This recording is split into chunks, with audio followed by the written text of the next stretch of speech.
God is urgently reaching for you right now. God is not whispering. Heaven is sounding the alarm over your life. Chosen one, this message is not entertainment. It is not background noise. This is a divine briefing about your name, your story, and your future. God is crying to reach you. A major arrest is coming, and it is directly connected to your destiny. You did not click on this by accident. You were summoned. Heaven has been pushing this word in front of your eyes because you have reached a turning point that cannot be ignored any longer. You know it in your spirit. Something in you has been restless, pacing inside your chest. You have walked through betrayal, accusation, and quiet humiliation. You have been the one who was misunderstood, misjudged, and talked about in rooms you were never invited into. You have been the one who held back your words while others twisted your story. Yet through it all, God watched, God listened, God recorded. For a season, it felt like God was silent, like the sky was made of stone and your prayers bounced back at you. But what you called silence was actually investigation. Heaven was gathering every detail, every tear, every injustice into a case file with your name written across the top. Tonight, that file is being opened. Chosen one, you need to understand how serious this moment is. A major arrest is coming. In nature, it may look like a person finally facing the consequences of what they have done. In the spirit, it is much bigger than one name on a headline. It is a sign that God Himself is stepping into your timeline to confront what has been oppressing you. This arrest is not about your punishment. It is about your vindication. The lies that were used to hold you back are about to be handcuffed. The accusations that tried to chain your identity are about to be escorted out of your future. God is accelerating the process. What should have taken years will begin to move in days. The same God who saw you crying in private is now standing in the center of your story, saying, "Enough." If something in you is already trembling, that is your spirit recognizing the sound of truth. Do not treat this like another video you scroll past. This word is a doorway. Walk through it. Agree with it. Right now, pause and write 777 I receive in the comments as a declaration that you are stepping into divine justice and divine acceleration. Like this message, so it can reach others who are where you used to be. Share it with someone who has been silently bleeding from betrayal. And if you know you are the one God is talking to, subscribe and stay close, because this is only the beginning of what heaven is about to reveal to you. You have been walking through a story that almost no one fully understands. People saw the surface, but they never saw the nights you wiped your face before stepping out of your room. They never saw how many times you swallowed words that could have destroyed someone, but you chose to stay quiet. You know what it feels like to be betrayed by someone you trusted, to be used for your kindness and then discarded when you were no longer convenient. You know what it is to be talked about behind closed doors, to feel the temperature shift in a room when your name is mentioned. There were moments when people smiled in your face while secretly building a case against you. They twisted conversations, exaggerated your mistakes, and minimized your sacrifices. They painted you as the problem so they could walk away looking clean. You walked away in silence while others laughed as they had won. They thought your silence was weakness. They thought your absence meant defeat. But heaven read your silence as strength and your absence as protection. You could have exposed things. You could have fought dirty. You could have matched lie for lie and wound for wound. Instead, you chose a different path. You chose to guard your heart. You chose to step back, to surrender the fight you could not win in your own strength. Every time you took the higher road, heaven took note. Every time you let them have the last word, heaven reserved the final word for itself. You have been the misunderstood one, the one whose motives were questioned, whose loyalty was doubted, whose character was attacked while you were trying your best to love, to serve, to stand. There were days you looked in the mirror and asked, "Is it me? Am I really what they say I am?" You started to second-guess your own heart because the voices around you were so loud. Yet deep inside, there was a quiet knowing that refused to die, a small voice that kept whispering, "I know the truth, and I know you." That voice was God's. In Scripture, Joseph lived this same pattern. His brothers betrayed him, lied about him, sold him, and then erased him from the family story. Years later, when God raised him up, he could say to them, "You meant evil against me, but God meant it for good." Your life has carried that same pattern. People meant to damage you, to bury your name, to close doors in your face. They meant to profit off your pain, to build their image on top of your silence. But God has been quietly shaping your suffering into a setup. What wounded you was never going to be the last word over you. This is why the coming justice is not random or excessive. It is proportionate to the weight of what you endured. You are not the one being punished. You are the one being lifted, cleared, and restored. The very rooms where your name was weaponized will one day have to confront the truth about who you really are. The very mouths that labeled you will have to revisit their own words. Heaven has not forgotten a single detail. Every tear, every injustice, every moment you stayed quiet instead of exploding has become part of a larger story God is authoring. And now that you have seen how deep the wound goes, you are ready to see how deep God's justice goes. Chosen one, your past is not being erased. It is being reinterpreted under heaven's light. The next part of this message will show you why God seemed so silent while all of this was happening, and what that silence has really been doing behind the scenes of your life. You have asked those questions in the dark that you would never dare to say out loud. God, where were you when they lied about me? Where were you when they laughed, when they shut the door in my face, when I went home and broke down alone? There were nights when heaven felt like concrete, when your prayers felt like they hit the ceiling and fell back into your lap. You watched people move on as if nothing had happened. They went to parties, posted pictures, got promotions, while you sat with the ruins of what they did to you. You wondered, if God really saw, why didn't he step in? Why didn't he defend me in that moment? That ache in your chest, that silence from above, almost convinced you that maybe you were forgotten. Maybe your pain did not matter after all. But heaven's silence is not absence. Silence is often the sound of a case being built. While you were trying to survive, God was gathering. While you were wiping your tears, God was counting them. While you were replaying their words in your head, God was recording them in his book. What you called a delay was actually documentation. Every late-night breakdown, every time you chose not to fight back, every time you walked away instead of exploding, became evidence in a higher court than any room they used to judge you. You saw nothing moving on the outside, but behind the scenes, files with your name on them were being filled, sealed, and prepared for a day you are now approaching. Even great minds of faith have wrestled with this mystery. C.S. Lewis, a brilliant writer and thinker, did not speak about pain from a distance. He bled through it. In The Problem of Pain, and later, in A Grief Observed, he poured out the raw confusion of feeling God close, and then suddenly far away. He once described pain as a kind of megaphone, a way God shouts into a world that has gone deaf. That does not mean God delights in your suffering. It means that in the very places you thought God was the quietest, something important was happening. Just like Lewis, you have walked through seasons where it felt like heaven had turned its face. But what if that silence was the space where God was watching who you chose to become? When you were tempted to become bitter, you chose to bend but not break. When you wanted to expose everyone, you chose to stay in alignment with your own conscience. That did not go unnoticed. Heaven watched not only what they did to you, but how you responded to what they did. The investigation was not just about their cruelty, it was also about your integrity. That is why this moment carries so much weight.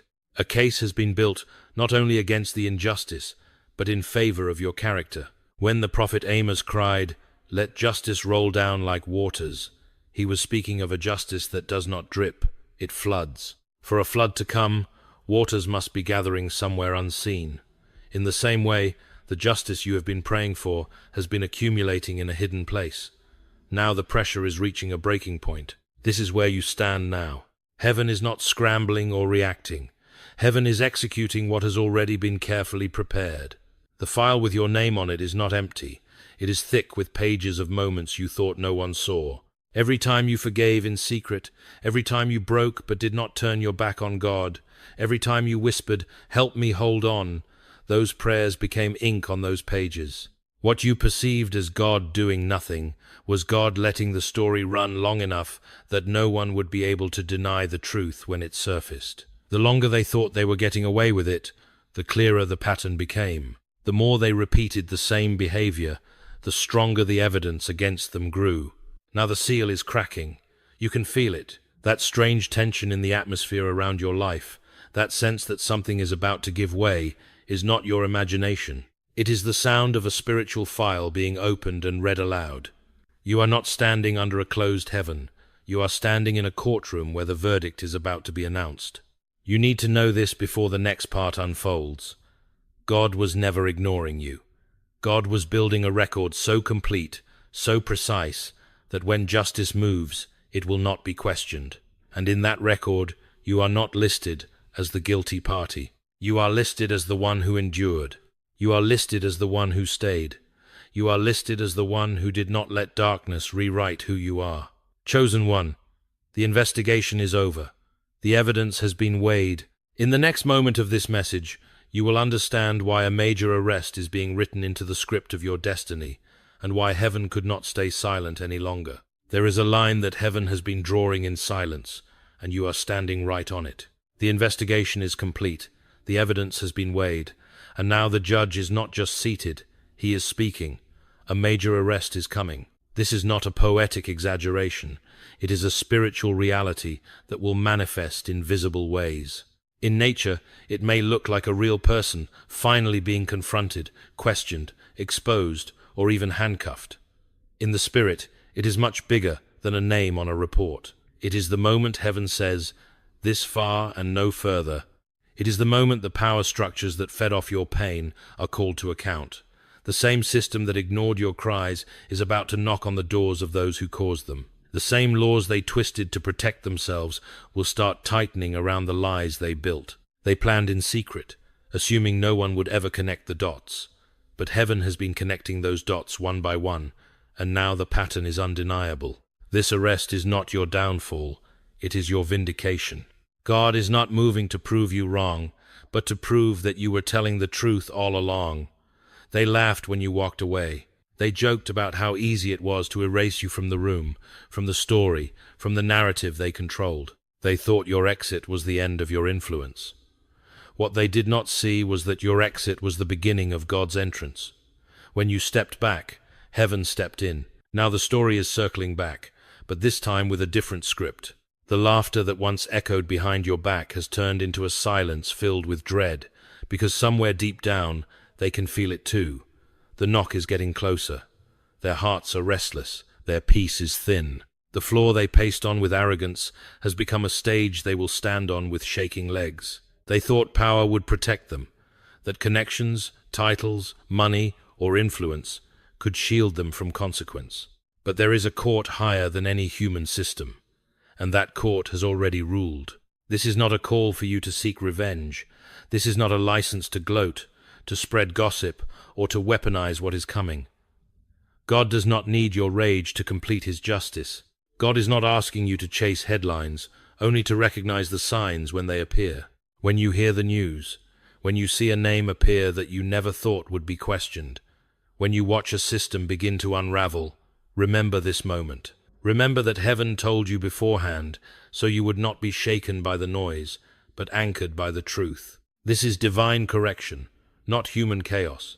It will look messy on the surface, but underneath it is precise.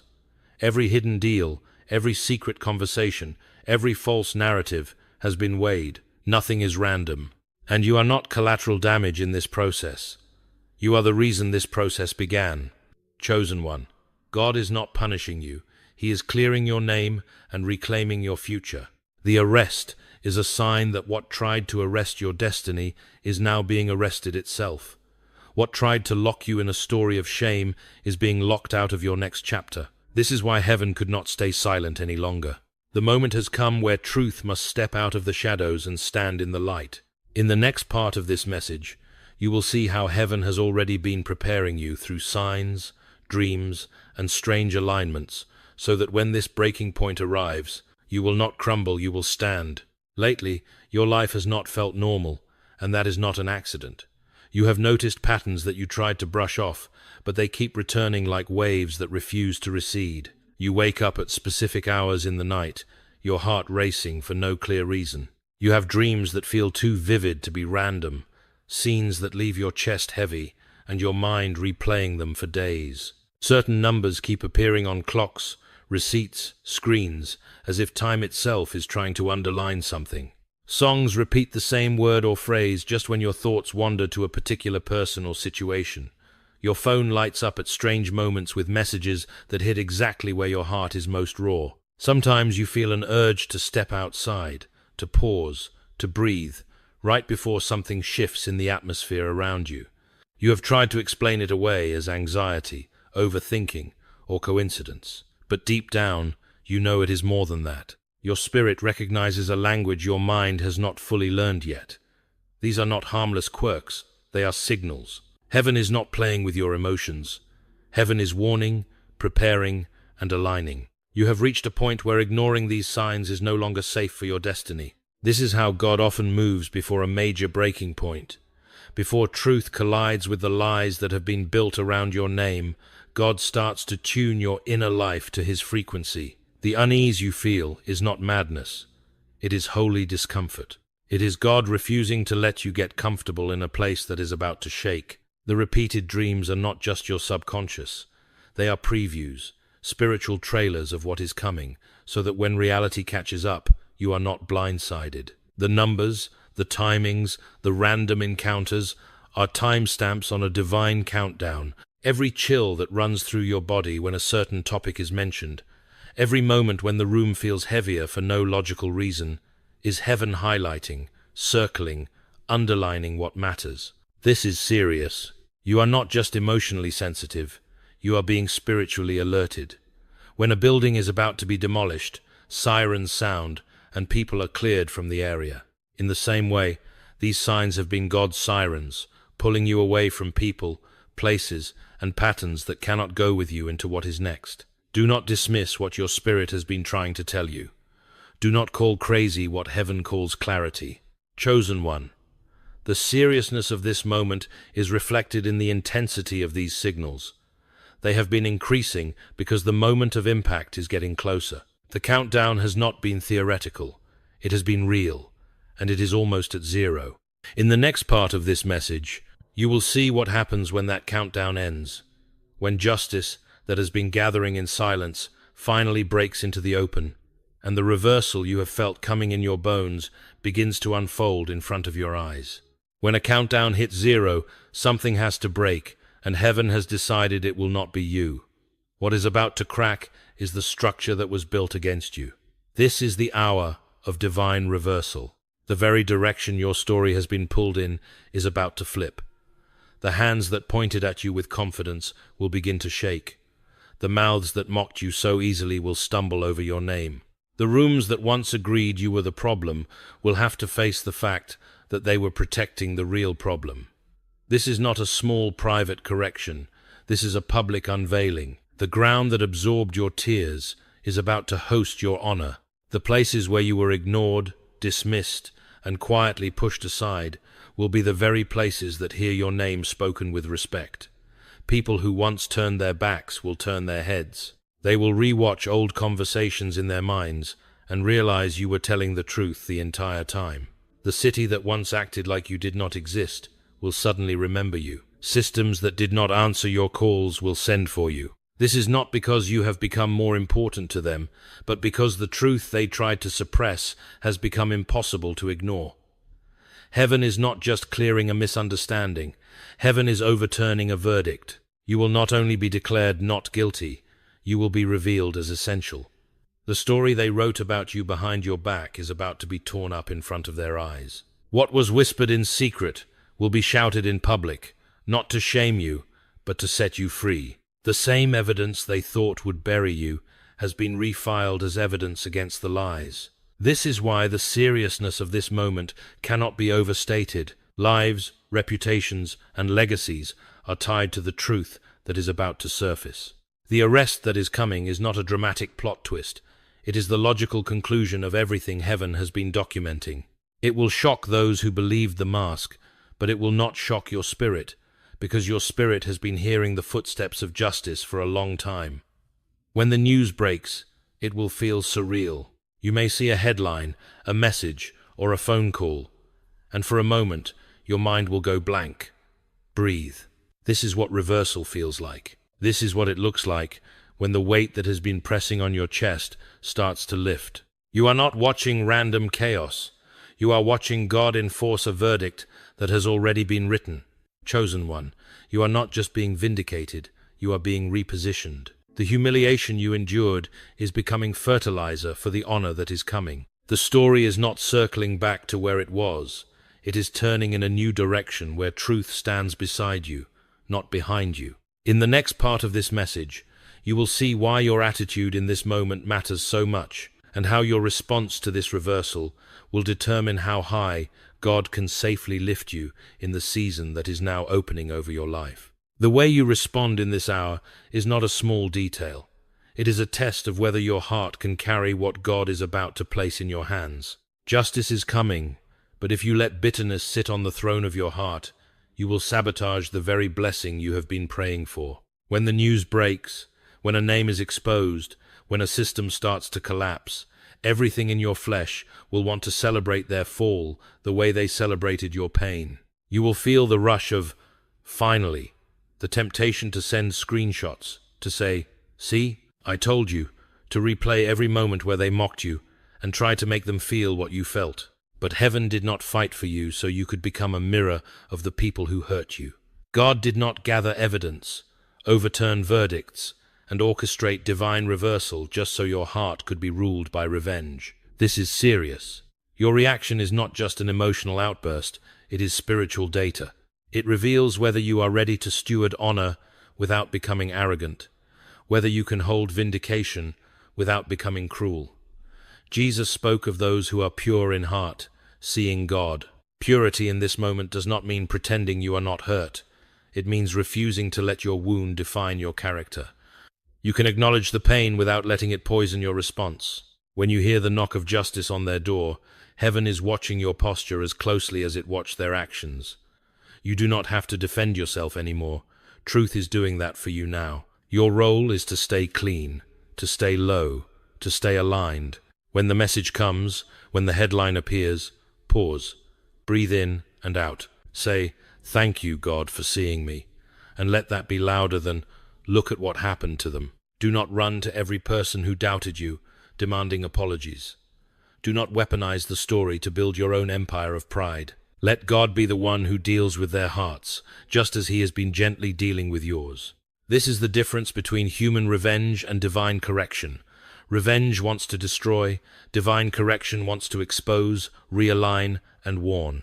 Heaven is correcting what was crooked, not handing you a sword to swing at will. If you choose mercy where you were never given mercy, you prove that the suffering did not deform you, it refined you. If you choose silence over gossip, you show that you trust God more than you trust public opinion. This is deadly serious for your destiny, because the level of authority God is about to release over your life requires a heart that will not use it to crush others. You are being watched, not by people, but by heaven. Let your calm be your victory. Let your humility be your loudest sermon. Let your peace preach louder than any caption you could ever post. In the next part of this message, you will see how, once your heart is anchored like this, doors that were welded shut can finally swing open without destroying you, and how restoration, acceleration, and promotion begin to unfold when God can trust the one He has just publicly vindicated. When heaven can trust your heart in the middle of justice, something shifts in the atmosphere around your life. The same story that once seemed frozen in delay suddenly begins to accelerate. Doors that would not budge start to open almost without effort. Conversations that were always later turn into now. People who never had time for you suddenly remember your name. This is not a random favor. This is restoration in motion. God is not only clearing your record, but He is also restoring what was stolen and multiplying what was delayed. Time you thought was wasted is gathered up and poured back into your future in new forms. Unexpected opportunities, strategic connections, fresh strength, and clarity you have never had before. You will see things align so precisely that others will call it luck, coincidence, or timing, but you will know better. You will know this is what it looks like when God Himself begins to redeem the years the locusts of betrayal, lies, and injustice tried to devour. Where you once pushed and nothing moved, you will now touch and watch doors swing open. Where you once had to explain yourself and defend your worth, you will now be invited, requested, or even pursued. This is serious because these open doors are not just about your comfort, they are about your calling. You are stepping out of survival and into assignment. You are not going back to who you were before the pain. That version of you no longer exists. The restoration God is bringing is not a rewind, it is a rebuilding. He is not returning you to the same level, the same circle, the same fragile arrangements that broke the first time. He is lifting you into places that match who you have become in the fire. There will be days that feel almost unreal. The email that arrives at the exact moment you were about to give up. The invitation that fits perfectly with the buried dream you thought had expired. The resources that show up right when you finally dared to start again. It will feel like stepping into a story you once only imagined in your prayers. You will not have to manipulate or force. What is yours will find you because the blockages that kept it away are being removed one by one. This is why the weight of this season is so great. These are not just blessings, they are responsibilities wrapped in favor. The same heaven that brought justice over your past is now investing in your future. Do not call it too good to be true when it arrives. Call it what it is, the justice of God expressed as restoration. Chosen one, you are not chasing miracles anymore. You are beginning to live inside one. Every new door, every divine connection, every sudden opportunity is a sign that God is not just fixing what broke. He is promoting you into purpose. In the next part of this message, you will see why your identity must catch up with what heaven is doing, and how embracing who you truly are in God will keep you from shrinking back when the fullness of this restoration finally stands in front of you. You cannot step into this kind of restoration with a small, broken picture of who you are. If you see yourself only as the victim of what happened, you will keep apologizing for existing even while heaven is trying to seat you in places of influence. Your identity has to rise to the level of what God is doing. For too long, you have carried labels that did not come from God. You were called too much, too sensitive, too ambitious, too dramatic. You were made to feel like the problem, like the weight, like the one who ruined the room just by telling the truth. You started to shrink yourself, dim your light, lower your voice, edit your convictions just to be tolerated. But none of that was the real you. Those were survival costumes you put on to function inside environments that could not handle who you truly are. Heaven is stripping those false names away. The same God who saw you crying on the floor is now standing you up and calling you by a name that does not sound like an accusation, but an assignment. You are not merely the one who survived what they did. You are the one who carries a story that will set other captives free. Your scars are not stains. They are signatures that you have walked through fire and did not become the fire. There is a reason hell fought you so hard. Your life is proof that darkness can throw its worst and still lose.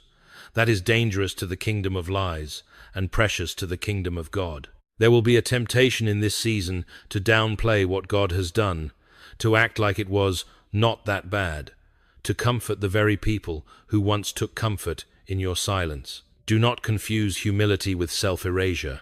Humility is agreeing with God's view of you, nothing more and nothing less.